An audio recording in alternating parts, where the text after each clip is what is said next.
Hello, friends. This is Dave Hurwitz, executive editor at ClassicsToday.com, and Mildred, who's there in the back, hanging around. We are working at random reviews from the Overflow room, Richard Strauss edition. Boy, have I got a lot of Strauss. And we are wending our way through the big brown bag of Strauss. And let's see what we have here. This next pile from the big brown bag of Strauss. Oh, wow, stuff we've already talked about. Well, that's what's going to happen here. There's nothing I can do about it. Absolutely nothing. So here's the first pile. Shall we get going? Absolutely. 4 last songs: Death and Transfiguration, Wagner Prelude and Liebestod from Tristan and Isolde with Christine Brewer on Telarc. I think this is one of the last things Telarc ever did before Telarc tanked.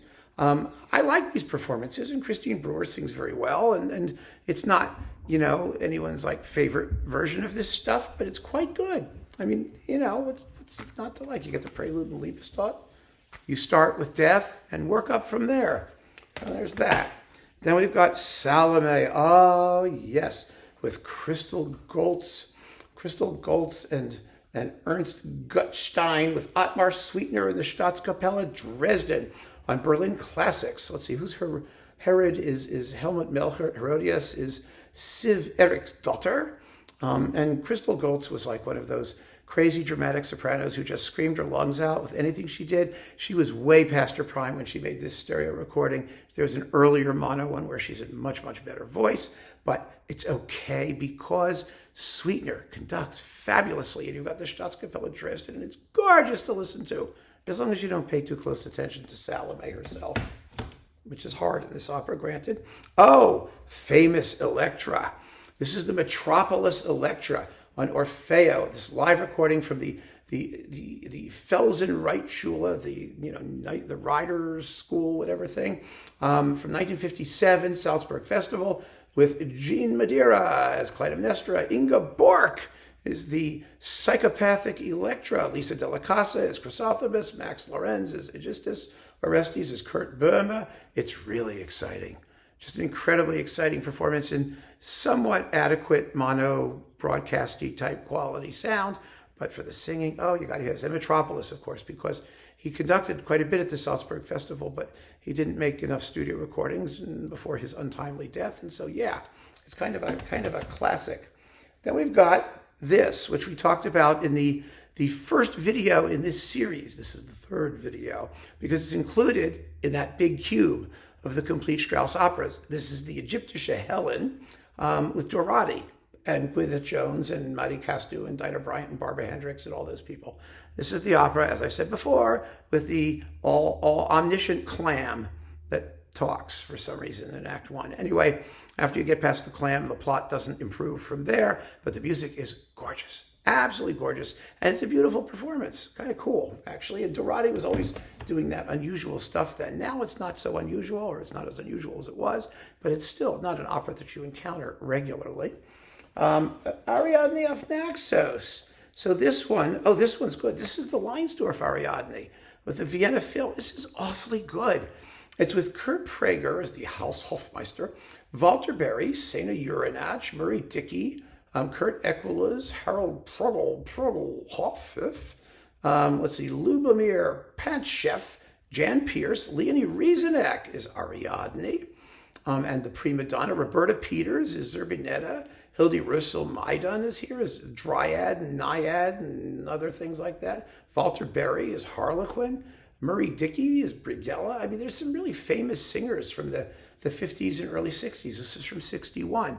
So it's nice to have. I really enjoyed that. There's one of those operas that didn't last in the catalog very long, did it? Then we've got this other Ariadne of Naxos. This is the Schulte one with the London Phil, featuring Leontine Price, Tatiana Troyanos, Edita Gruberova, much younger than she sang this role until she was 105. Let's see, Renee Colo, Walter Berry, an amazing cast, wonderful conducting. It just had really strong competition from Schwarzkopf Karajan in mono, and then Savalish, and or was it Savalish? No, Kempa. I'm sorry, Kempa, which is amazing. Except I think that's upstairs. I don't think I have a Kempa down here, but it's really good. I mean, it's very, very, very good. I love Ariadne of Naxos. I mean, I just collected as many as I could get my hands on. Let's see. Now we've got singleton discs. Ein Heldenleben and Don Juan with die Staatskapelle Dresden and Sinopoli. Not bad.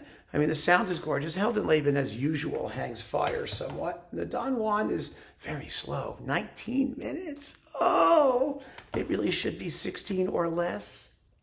Really?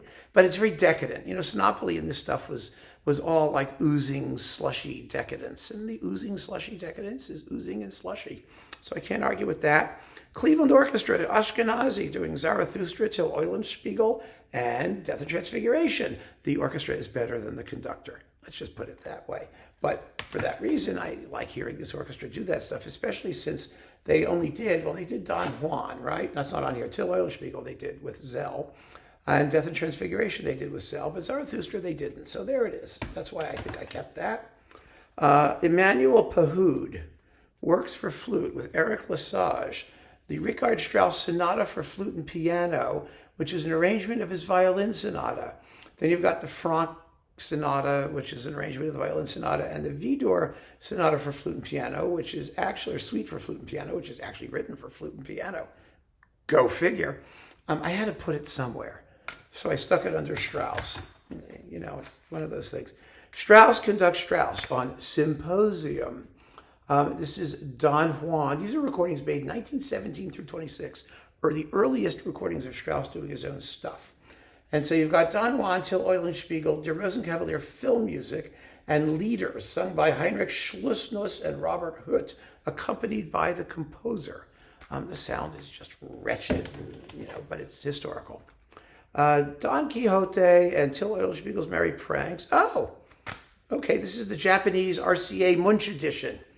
That's it, Japanese RCA Munch edition. It's Don Quixote with Piatigorsky and Richard Bergen and Joseph de Pasquale, viola. I mean, the famous people, Boston Symphony, Charles Munch, and Till Eulenspiegel. And, you know, you just got to have it. It's in the Munch box, of course. But that was back in the days before they had a Munch box. So I kept them separately. And this is a wonderful Decca twofer from France. The reason I have this, you've got Zarathustra, Till Eulenspiegel, and Don Juan with well, let's see, let's get this straight. It has asterisks. Oh God, I have to figure out what the asterisks go to and who's playing what and how. And okay, so we've got the Vienna Philharmonic Orchestra with Carillon in Eulenspiegel and Till Les Spiegel in French. Okay, whatever. And Zarathustra. The Zarathustra is nothing special. It's the one that had no organ and Decca and all that stuff. The Don Juan is okay. It's with Laurent Mazel. But the cool thing to have here is Don Quixote, which is fabulous. And that's with Vienna Phil and Laurent Mazel. The rest of this is to Vienna Phil and Laurent Mazel. Except Death and Transfiguration. Is that Carillon or is that Mazel or is it, how do we know? No, it's all Laurent Mazel. And the first suite of waltzes from Rosenkavalier. So Don Quixote, Death and Transfiguration, and the Rosenkavalier waltzes. And the Don Quixote with Mazel in Vienna is amazing, with Emmanuel Brabec, cello, and Joseph Starr, alto, viola. This was French Decca, like I said, and I had it for that because my good friend Christophe Huss said, you got to hear this Don Quixote. It's amazing. And he was right. Oh, right. Terrific. Richter Oistrakh. Okay, on Yedang Classics. We've got, David Oistrakh is conducting some of this. So we've got the suite from the Rosenkavalier, the Dance of the Seven Veils with Rojdestvensky and the Moscow Philharmonic from 1966. Then we have the Burlesque with Richter and Rojdestvensky from 1961. And then Till Eulenspiegel's Merry Pranks with David Oistrakh and the USSR Symphony Orchestra from 1966. Strauss from Russia. I mean, you have to give it a try, right? And don't we all? And then we have, this is the Fritz Reiner 1949 Salome from the Met from 1949 with Luba Valic and Herbert Janssen and Friedrich Jägel and Kirsten Thorborg and Brian Sullivan and Herta Glotz with the Met Orchestra and Reiner. It's a classic, legendary recording performance thing in obviously iffy sound, but you know, we got to have it anyway.